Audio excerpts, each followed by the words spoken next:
Desmond Tutu, anti-apartheid and human rights activist, was quoted as saying, "Hope is being able to see that there is light despite all of the darkness." I recall a time when I questioned whether that light really existed. Have you ever been there? I grew up in an abusive home where I learned that the only acceptable emotion was anger and that violence was an appropriate response to it. Between the ages of 6 and 14, I was anonymously referred to Child Protective Services 9 times. They wouldn't intervene until I was 14. And then I was placed in a foster home that pretty much mirrored my childhood, with alcoholism, anger, and violence. I wanted something different, but without any examples in my life, I didn't know how to do anything different. So I repeated the same things I witnessed and experienced in my childhood, and I responded to the world with violence. By the time I was 16, I was living on my own. For the most part, I led a rather isolated life. This left me vulnerable for abuse and recreating the environment I grew up in. This is how I came to engage in an abusive relationship with Sean, who was 21 years old. Without the necessary life experience or tools to escape this relationship or get help, I responded with violence, taking Sean's life. I am what the justice system refers to as a juvenile lifer. Committing this horrible crime at the age of 16, I was charged as an adult and sentenced to 30 years to life in prison. Every day that I was there, someone, whether an inmate, an officer, or other staff member, would tell me that I was never getting out and that I would die in prison. I couldn't believe that. And I lived convinced that one day I would be free. I never imagined it would be 21 years before I walked out of there. Can you guess the first question people ask me about being incarcerated? They ask, how did you get through 21 years in prison? The answer is really quite simple. Hope. Of course, for me, hope is a God thing and directly relates to my spirituality. That might seem odd to some of you and certainly too simple. Yet, I believe in hope. Hope changed me and allowed me to understand that I was not a magnet for bad things in life or bad luck, and that I had the power to choose how I responded to the world around me.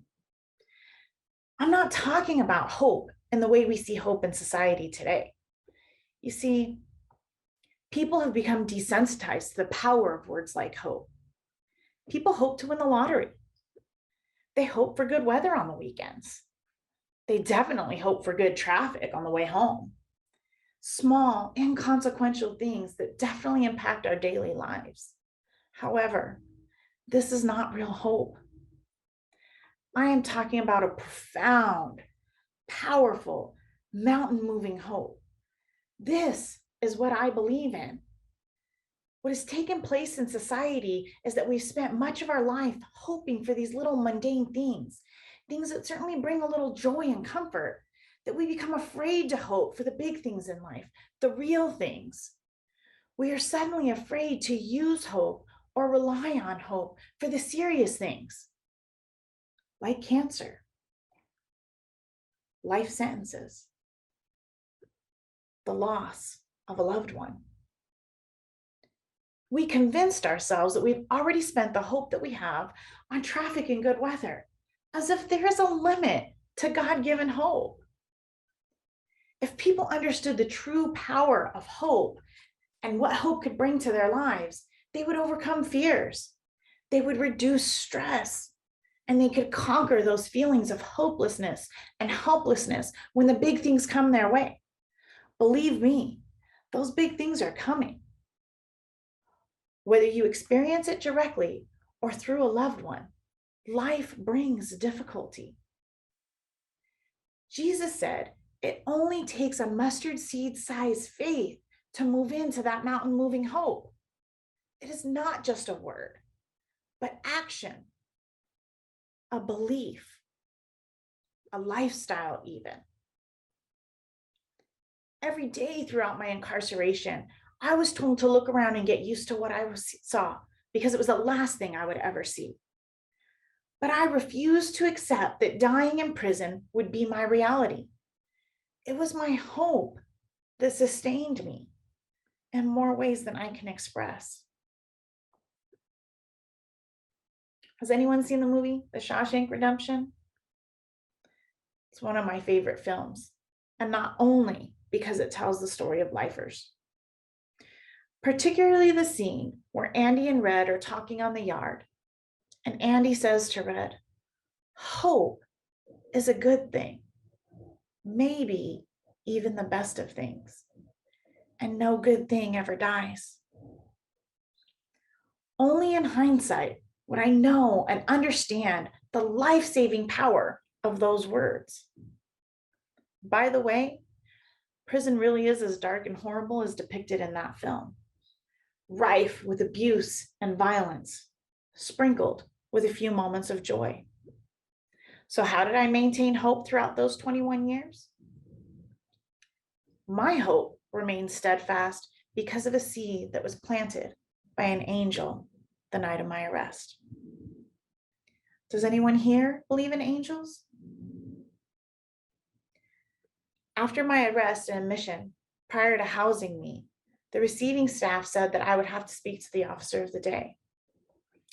I recall her leading me into this office where an older white man with gray hair was sitting across the desk. The nameplate said Mr. Wilson, and in my mind, I could not help but imagining the old comic Dennis the Menace hollering, "Mr. Wilson!" For those of you who just went to Castaway with Tom Hanks, it wouldn't be released for another 6 years. Mr. Wilson looked at me with sad eyes and expressed regret that I was there at all. And then he proceeded to tell me how the following days would unfold and that I would not be released in the next couple of months or years. The most important thing he said to me was that no matter what anyone else said, for me to know that I would be released one day, that they could not keep me forever. About 18 months later, I was working and receiving for the same staff member who had admitted me. I found myself thinking about Mr. Wilson and how everything he had told me had transpired exactly the way he said it would. I asked the staff member about him, but she insisted she had no idea who I was talking about.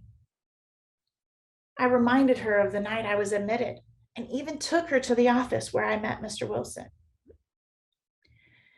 She acknowledged that I would have had to see the officer of the day, but there was never a Mr. Wilson who had worked there. Although I didn't know it at the time, how the hope planted by Mr. Wilson that day would transform my life, I understand today that hope is what fueled my perseverance, resilience, and tenacity, allowing the years that I spent in prison to change the way I responded to the world forever. Since my release, I have been able to travel to Costa Rica for a study abroad program while still on parole. I transferred to San Diego State University and completed my undergraduate degree in social work with an emphasis in community corrections case management. I received a full scholarship for a master's in restorative justice at Santa Clara University.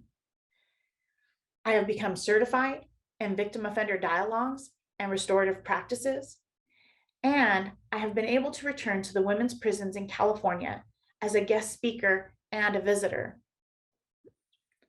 Hope can lead you to similar success. I know it is not an easy transformation, and that mainstream media seeks to rob us of hope. I mean, who can watch the news or read about social media bullying school shootings or hate crimes and feel joyful or safe and still believe there's good in the world. With hope, joy, safety, and good not only remain possible, but become probable. Whether an angel in your life, a stranger, or a loved one, hope can come from anywhere. It is ultimately a choice. Today, I choose hope. And with that hope, I choose life. Thank you.